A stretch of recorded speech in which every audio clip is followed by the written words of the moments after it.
ಇವತ್ತಿಗೂ ಸಹ ದೇವದಾಸಿ ಪದ್ಧತಿ ಇದೆಯಾ? ದೇವದಾಸಿ ಹೆಣ್ಮಕ್ಳು ಇಲ್ಲ, ಇದಾರ? ಬಂದ್ರೆ ಅಫೆನ್ಸ್ ಆಗುತ್ತೆ ಅದು.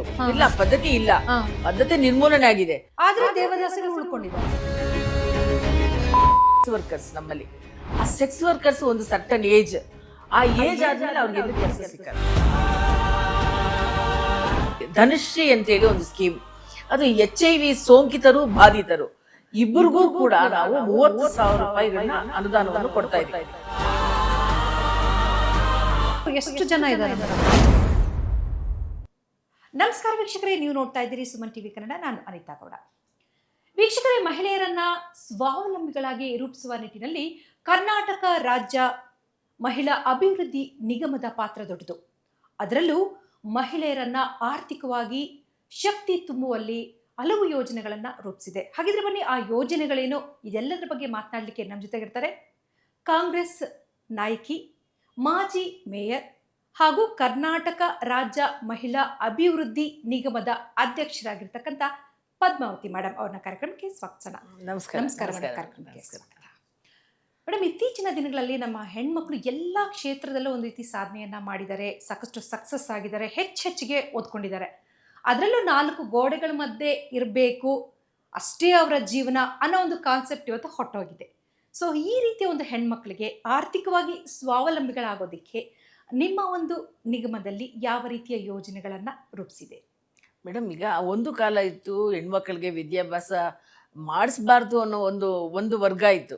ಅದರ ವಿರುದ್ಧವಾಗಿ ಸಾವಿತ್ರಿಬಾಯಿ ಫೂಲೆ ಅಂತ ಒಂದು ಮಹಾನ್ ಶಕ್ತಿಗಳು ವಿರುದ್ಧವಾಗಿ ಹೋರಾಟ ಮಾಡಿ ಹೆಣ್ಮಕ್ಳು ಹೊರಗಡೆ ಬರಬೇಕು, ಎಲ್ಲರೂ ಕೂಡ ವಿದ್ಯಾವಂತರಾಗಬೇಕು ಅನ್ನೋ ನಿಟ್ಟಿನಲ್ಲಿ ಸಾಕಷ್ಟು ಹೋರಾಟವನ್ನು ಮಾಡಿದ ಪ್ರತಿಫಲ ಇವತ್ತು ಇಡೀ ದೇಶದಲ್ಲಿ, ಇಡೀ ಜಗತ್ತಿನಲ್ಲಿ ಮಹಿಳೆಯರು ಬಹಳ ಪ್ರಮುಖ ಪಾತ್ರವನ್ನು ವಹಿಸಿದ್ದಾರೆ. ಅದರಲ್ಲೂ ನಮ್ಮ ದೇಶದಲ್ಲಿ, ನಮ್ಮ ರಾಜ್ಯದಲ್ಲಿ ಹೆಣ್ಮಕ್ಳು ಬಹಳ ಪ್ರತಿ ರಂಗದಲ್ಲೂ ಕೂಡ ಹೆಣ್ಮಕ್ಳು ಬಹಳಷ್ಟು ಉತ್ತಮ ಸ್ಥಿತಿನಲ್ಲಿ ಬರ್ತಾ ಇದ್ದಾರೆ. ಮತ್ತು ಜೊತೆಯಲ್ಲಿ ಅವರೆಲ್ಲ ಕೂಡ ಸ್ವಾವಲಂಬಿಗಳಾಗಿ ಎಲ್ಲ ರಂಗಗಳು ಕೂಡ ಹೆಣ್ಣುಮಕ್ಕಳು ತನ್ನ ಕಾಲ ಮೇಲೆ ನಿಂತ್ಕೊಳ್ಳೋಂಥ ಶಕ್ತಿಯನ್ನು ರೂಪಿಸ್ಕೊಂಡಿದ್ದಾಳೆ. ಇದಕ್ಕೆ ಒಂದು ಒತ್ತು ಕೊಡೋ ರೀತಿಯಲ್ಲಿ ಸರ್ಕಾರಗಳು ಕೂಡ ಒಳ್ಳೆ ಒಂದು ಯೋಜನೆಗಳನ್ನ ತೆಗೆದುಕೊಂಡ್ಬಂದಿರ್ತಕ್ಕಂಥದ್ದು.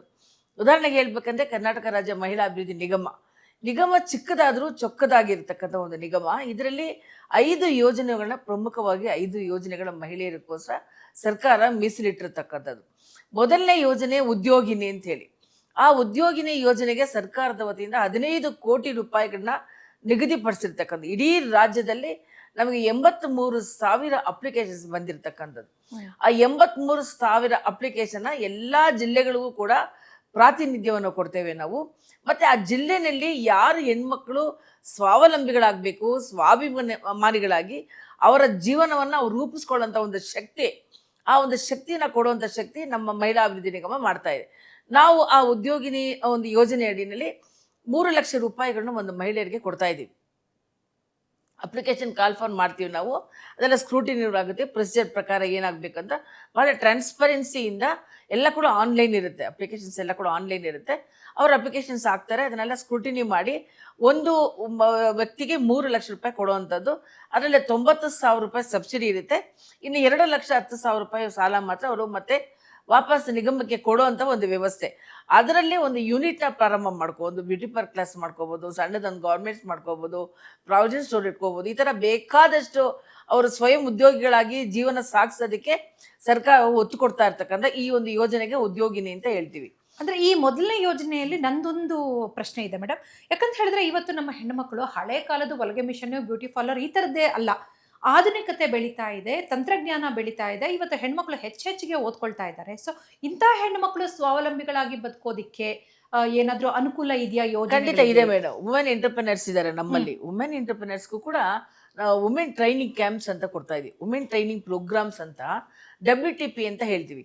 ಆ ವುಮೆನ್ ಟ್ರೈನಿಂಗ್ ಪ್ರೋಗ್ರಾಮ್ಸ್ ನಮ್ಮಲ್ಲೇ ನಾವೇ ಟ್ರೈನಿಂಗ್ ಕೊಟ್ಟು, ಕಂಪ್ಯೂಟರ್ ಟ್ರೈನಿಂಗ್ ಇರ್ಬೋದು, ಮತ್ತು ಸ್ಕಿಲ್ ಟ್ರೈನಿಂಗ್ಸ್ ಇರ್ಬೋದು, ಮತ್ತು ಉದ್ಯೋಗಿಗಳಾಗಕ್ಕೆ ಅವ್ರು ಒಂದು ಒಳ್ಳೆ ಎಂಟರ್ಪ್ರಿನರ್ ಆಗೋದಕ್ಕೆ ನಾವು ಅವ್ರಿಗೆ ಟ್ರೈನಿಂಗ್ ಕೊಟ್ಟು ಒಂದೊಂದು ಬ್ಯಾಚಲ್ಲಿ 30 ಜನ ಸಂಘ ಸಂಸ್ಥೆಗಳು ಯಾರಿದೆ ಎಲ್ಲ NGO ಸಂಘ ಸಂಸ್ಥೆಗಳು ಅವತ್ತು ಮತ್ತು ಸ್ಕಿಲ್ ಡೆವಲಪ್ಮೆಂಟ್ ಕಾರ್ಪೊರೇಷನಲ್ಲಿ ಅಗ್ರಿಡೇಷನ್ ಮಾಡಿರಬೇಕು ಅಂತ ಅಗ್ರಿಡೇಷನ್ ಮಾಡಿರತಕ್ಕಂಥ ಡಾಕ್ಯುಮೆಂಟ್ಸ್ಗಳು ನೋಡಿಕೊಂಡು ಆನ್ಲೈನ್ ಮೂಲಕ ಅವ್ರಿಗೆಲ್ಲರಿಗೂ ಕೂಡ ನಾವು ಸಾಕಷ್ಟು ಆರ್ಥಿಕವಾಗಿ ಅವ್ರಿಗೆ ಸದೃಢನ ಮಾಡ್ತೀವಿ.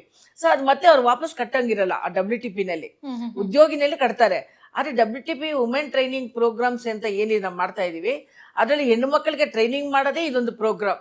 ಇದು ಎಲ್ಲ NGOಗಳಿಗೂ, ಸುಮಾರು ಒಂದು NGOಗಳು, ಒಂದು ಜಿಲ್ಲೆಗೆ ಒಂದು NGOನ ಸೆಲೆಕ್ಟ್ ಮಾಡಿ ಅವ್ರಿಗೂ ಕೂಡ ಇಷ್ಟು ಅಂತ ನಾವು ಏನು ಒಂದು 30 ಜನ ಸ್ಟೂಡೆಂಟ್ಸ್ಗೆ ಆಗುವಂಥ ಒಂದೊಂದು ಜಾಬ್ ರೋಲ್ ಅಂತ ನಾವು ಕೊಡ್ತೀವಿ.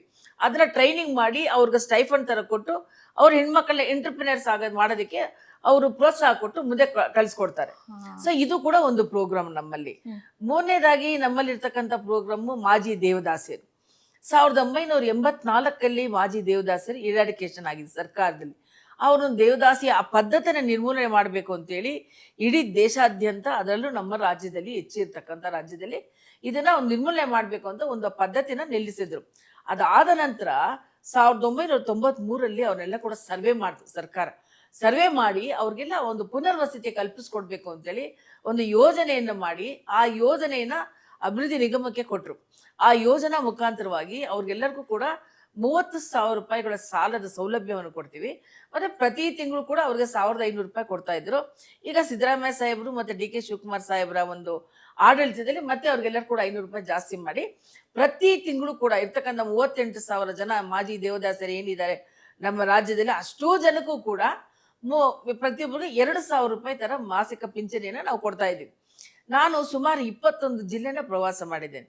ಆ 21 ಜಿಲ್ಲೆಯಲ್ಲಿ ನಾನು ನಾರ್ತ್ ಕರ್ನಾಟಕದಲ್ಲಿ ನೋಡಿದಂತ ಮಾಜಿ ದೇವದಾಸ ಪರಿಸ್ಥಿತಿಗಳನ್ನ ನೋಡಿದಾಗ ಬಹಳ ಬೇಸರ ತಂತವರೆಲ್ಲ ಬಹಳ ಕಷ್ಟದ ಪರಿಸ್ಥಿತಿನಲ್ಲಿ ಇದ್ದಾರೆ. ಯಾಕಂದ್ರೆ ಸರ್ಕಾರ ಆ ಪದ್ಧತಿನ ನಿರ್ಮೂಲನೆ ಮಾಡಿದೆ. ಅವರ ಜೀವನ ಆಧಾರಕ್ಕೆ ಕೊಡ್ತಾ ಇರ್ತಕ್ಕಂಥ ಅವ್ರಿಗೆ ಸರಿ ಇಲ್ಲ, ಸಾಕಾಗ್ತಾ ಇಲ್ಲ ಅಂತ ಹೇಳಿ ಸರ್ಕಾರ ಅದನ್ನ ಚಿಂತನೆಯನ್ನು ಮಾಡಿ ಮತ್ತೆ ಮತ್ತೆ ಮರು ಸಮೀಕ್ಷೆಗೆ ಅವಕಾಶ ಮಾಡಿಕೊಟ್ರು. ದೇವದಾಸಿಯರು ಒಂದು ಮರು ಸಮೀಕ್ಷೆ ಮಾಡಿ ಅವರ ಮಕ್ಕಳಿಗೆ ಶೈಕ್ಷಣಿಕವಾಗಿ, ಆರ್ಥಿಕವಾಗಿ ಸಹಾಯ ಮಾಡಬೇಕು. ಅವ್ರ ದೇವದಾಸಿಯರ ಮಕ್ಕಳು ಏನಿದ್ದಾರೆ, ಅವ್ರ ಕುಟುಂಬದವ್ರು ಏನಿದ್ದಾರೆ, ಅವ್ರು ಯಾರು ಕೂಡ ನಿರ್ಗತಿಕರಾಗಬಾರ್ದು, ಅವ್ರಿಗೆ ಶೈಕ್ಷಣಿಕವಾಗಿ, ಆರ್ಥಿಕವಾಗಿ ಸಹಾಯ ಮಾಡಬೇಕು. ಇದರ ಅಂಕಿ ಅಂಶ ನಮ್ಗೆ ಬೇಕಲ್ಲ, ಎಷ್ಟು 1000 ಜನ ಇದ್ದಾರೆ ಅಂತೇಳಿ ಅದಕ್ಕೆ ಮರು ಸಮೀಕ್ಷೆಗೆ ಬಜೆಟ್ ಅಲ್ಲಿ ಘೋಷಣೆ ಮಾಡಿದ್ರು ಮಾನ್ಯ ಮುಖ್ಯಮಂತ್ರಿಗಳು. ಆ ಘೋಷಣೆ ಮಾಡಿದಂತ ಸಮಯದಲ್ಲಿ ನಾವು ಮರು ಸಮೀಕ್ಷೆ ಮಾಡಿದ್ವಿ. ಇಡೀ ರಾಜ್ಯದಲ್ಲಿ ನಾವು ಮರು ಸಮೀಕ್ಷೆ ಮಾಡಿದಾಗ ನಮ್ಗೊಂದಷ್ಟು ಸಂಖ್ಯೆ ಸಿಕ್ಕಿದೆ. ಆ ಸಂಖ್ಯೆ ಪ್ರಕಾರ ಈಗ ಬಜೆಟ್ ಅಲ್ಲಿ ಸರ್ಕಾರ ಕೂಡ 250-300 ಕೋಟಿ ರೂಪಾಯಿಗಳನ್ನ ಘೋಷಣೆ ಮಾಡ್ತಕ್ಕಂಥದ್ದು. ಇಷ್ಟೆಲ್ಲ ಬದಲಾವಣೆ ಆದಂತ ಸಂದರ್ಭದಲ್ಲೂ ಇವತ್ತಿಗೂ ಸಹ ದೇವದಾಸಿ ಪದ್ಧತಿ ಇದೆಯಾ? ದೇವದಾಸಿ ಹೆಣ್ಮಕ್ಳು ಇದ್ದಾರೆ? ಅಫೆನ್ಸ್ ಆಗುತ್ತೆ ಅದು. ಇಲ್ಲ, ಪದ್ಧತಿ ಇಲ್ಲ, ಪದ್ಧತಿ ನಿರ್ಮೂಲನೆ ಆಗಿದೆ. ಆದ್ರೆ ದೇವದಾಸಿಗಳು ಉಳ್ಕೊಂಡಿದ್ದಾರೆ, ಅವ್ರು ಇದ್ದಾರೆ. ಆ ಪದ್ಧತಿ ನಿರ್ಮೂಲನೆ ಆಗಿದೆ. ಬಟ್ ಆ ಪದ್ಧತಿ ಮಾಡ್ತಾ ಇದ್ದಂತವ್ರು ಕೆಲವರೆಲ್ಲ ತೀರ್ಕೊಂಡಿದ್ದಾರೆ, ಕೆಲವರೆಲ್ಲ ಇದ್ದಾರೆ, ಇನ್ನೂ ಇದ್ದಾರೆ ಕೆಲವರೆಲ್ಲ. ಅವ್ರಿಗೆ ಸರ್ಕಾರ ಇಂತ ಒಂದು ಯೋಜನೆಗಳನ್ನ ಸರಿಸುಮಾರು ಎಷ್ಟು ಜನ ಇದಾರೆ ಮೇಡಮ್? ಈಗ ನಾವು ಸ್ಟಾಟಿಸ್ಟಿಕ್ಸ್ ಪ್ರಕಾರ ನಮ್ಗೆ ಕರೆಕ್ಟ್ ಸ್ಟಾಟಿಸ್ಟಿಕ್ಸ್ ಅಪ್ರಾಕ್ಸಿಮೇಟ್ ನಾವು 38,000 ಜನಕ್ಕೆ ಪಿಂಚಣಿ ಕೊಡ್ತಾ ಇದೀವಿ ಆಲ್ರೆಡಿ. ಬಟ್ ನಮ್ಗೆ ಸ್ಟಾಟಿಸ್ಟಿಕ್ಸ್ ಪ್ರಕಾರ ಬಂದಿರೋದು 25,000-28,000 ಜನ ಇದ್ದಾರೆ ಅಂತೇಳಿ ನಮ್ಗೆ ಸ್ಟಾಟಿಸ್ಟಿಕ್ಸ್ ಬರ್ತಾ ಇದೆ. ಸೊ ಸರ್ಕಾರ ಕೂಡ ಅದನ್ನ ಕೈಗೆ ತೆಗೆದುಕೊಂಡು ಈ ಬಾರಿ ಬಜೆಟ್ ಅಲ್ಲಿ 250 ಕೋಟಿ ರೂಪಾಯಿಗಳನ್ನ ಹೆಚ್ಚು ಅದಕ್ಕೆ ಅನುದಾನವನ್ನು ಕೊಟ್ಟು ಅವರ ಮಕ್ಕಳಿಗೆ ಶೈಕ್ಷಣಿಕವಾಗಿ ಡಿಗ್ರಿ ಗ್ರಾಜುಯೇಷನ್ ಮಾಡೋದಕ್ಕೆ, ಮೆಡಿಕಲ್ ಮಾಡೋದಕ್ಕೆ, ಇಂಜಿನಿಯರಿಂಗ್ ಮಾಡೋದಕ್ಕೆ ಆರ್ಥಿಕವಾಗಿ ಸಹಾಯ ಮಾಡುವಂತ ಒಂದು ಯೋಜನೆಯನ್ನ, ದಿಟ್ಟವಾದ ಯೋಜನೆಯನ್ನ ನಮ್ಮ ಸರ್ಕಾರ ಕೈ ತೆಗೆದುಕೊಂಡಿದೆ. ನೀವು ಪ್ರವಾಸವನ್ನ ಕೈಗೊಂಡು ಒಂದಷ್ಟು ಇವರನ್ನೆಲ್ಲ ಹುಡುಕ್ತಾ ಇದೀವಿ ಅಂತ ಹೇಳಿದ್ರಲ್ಲ ಮೇಡಮ್, ಆ ಒಂದು ಸಂದರ್ಭದಲ್ಲಿ ಹೆಣ್ಮಕ್ಳು ಸಾಕಷ್ಟು ನೊಂದಿರ್ತಾರೆ, ಸಮಾಜದಲ್ಲಿ ಅವ್ರಿಗೊಂದು ಒಳ್ಳೆ ಸ್ಥಾನಮಾನ ಇರೋದಿಲ್ಲ. ಅಂತ ಹೆಣ್ಮಕ್ಳು ಯಾರಾದ್ರೂ ಒಬ್ರು ಎಕ್ಸಾಂಪಲ್ ಕೊಡೋದಾಯ್ತಂದ್ರೆ ಅವರ ಒಂದು ನೋವುಗಳು, ಅವರ ಬದುಕು ಬಗ್ಗೆ ಇದೆ. ಖಂಡಿತ ಇದೆ ಮೇಡಮ್. ಆತರ ನೋಡಿದಾಗ ನಾನು ಒಬ್ಬ ಹೆಣ್ಮಗಳು ನೋಡಿದೆ, ನಾನು ಬಾಗಲಕೋಟೆನಲ್ಲಿ. ನೋಡಿ, ಮಾಜಿ ದೇವದಾಸಿ ಮಗಳಾಗಿ ಆಕೆ ಡಬಲ್ ಗ್ರಾಜುಯೇಷನ್ ಮಾಡಿ ಪ್ರೊಫೆಸರ್ ಆಗಿ ಮಾಡ್ಕೊಂಡಿದ್ದಾಳೆ. ಆಕೆಗೆ ಕೆಲಸ ಸಿಗೋದ್ರಲ್ಲಿ ಅವ್ರಿಗೆ ರಿಸರ್ವೇಶನ್ ಆಗ್ಬೇಕು. ರಿಸರ್ವೇಶನ್ ಆದಾಗ ಅವ್ರಿಗೆ ಮಾಜಿ ದೇವದಾಸರ ಕೋಟಾ ಅಂತಾನೆ ಬರುತ್ತೆ. ಜನರಲ್ ಅವ್ರಿಗೆ ಅವರು ಟಚ್ ಮಾಡಕ್ ಆಗಲ್ಲ, ಕಷ್ಟ ಆಗುತ್ತೆ. ಜನರಲ್ ಮೆರಿಟ್ ಮೇಲೆ ಹೋದಾಗ ಅವ್ರದೇ ಆದಂತ ಕಮ್ಯುನಿಟಿ ಮತ್ತೆ ಈ ತರ ಎಲ್ಲ ಇರುತ್ತಲ್ಲ. ಯೂಶಲಿ ಈ ಒಂದು ಪಂಗಡ ಏನಿದೆ, ನಮ್ಮ ಮಾಜಿ ದೇವದಾಸರ ಪಂಗಡ ಏನಿದೆ, ಸುಮಾರು ಜನ ಮ್ಯಾಕ್ಸಿಮಮ್ ಪರಿಶಿಷ್ಟ ವರ್ಗದವ್ರಿಗೆ ಜಾಸ್ತಿ ಇದ್ದಾರೆ ಅಂತ ನನ್ನ ಒಂದು ಭಾವನೆ. ನಾನು ನೋಡಿದಂತ ಪರಿಸ್ಥಿತಿ ಸುಮಾರು ಜನ ವಿದ್ಯಾವಂತರು ಕೂಡ ಆಗಿದ್ದಾರೆ, ಮತ್ತೆ ಅವ್ರ ಕಾಲ ಮೇಲೆ ನಿಂತ್ಕೊಳ್ಳುವಂತ ಶಕ್ತಿಯನ್ನು ರೂಪಿಸ್ಕೊಂಡಿದ್ದಾರೆ. ಬಟ್ ತೀರಾ ಕೆಲವರು ನಿರ್ಗತಿಕರು ಕೂಡ ಇದ್ದಾರೆ. ಬಹಳಷ್ಟು ವ್ಯತ್ಯಾಸಗಳು ಕೂಡ ಇದೆ. ಕೆಲವರೆಲ್ಲ ಮಾನಸಿಕವಾಗಿ ಸದೃಢರಾಗಿ, ಆರ್ಥಿಕವಾಗಿ ಸಹಾಯ ತೆಗೆದುಕೊಂಡು ಸರ್ಕಾರದಿರ್ತಕ್ಕಂಥ ಯೋಜನೆಗಳನ್ನ ಓಡಾಡಿ ತೆಗೆದುಕೊಳ್ತಾರೆ. ಕೆಲವರು ಇನ್ನೊಬ್ಬರ ಮೇಲೆ ಡಿಪೆಂಡ್ ಆಗಿರ್ತಾರೆ, NGO ಮೇಲೆ ಡಿಪೆಂಡ್ ಆಗಿರ್ತಕ್ಕಂಥವ್ರಿಗೆ ಸ್ವಲ್ಪ ಕಷ್ಟ ಅನ್ಸ್ಬೋದು. ಆದ್ರೆ ಎಲ್ಲ ಓದ್ಕೊಂಡಿರ್ತಕ್ಕಂಥವ್ರಿಗೆ ಸರ್ಕಾರದ ಇರ್ತಕ್ಕಂಥ ಯೋಜನೆಗಳನ್ನ ತೆಗೆದುಕೊಂಡು ಅದು ಅನುಕೂಲ ಪಡ್ಕೊಂಡಿದ್ದಾರೆ.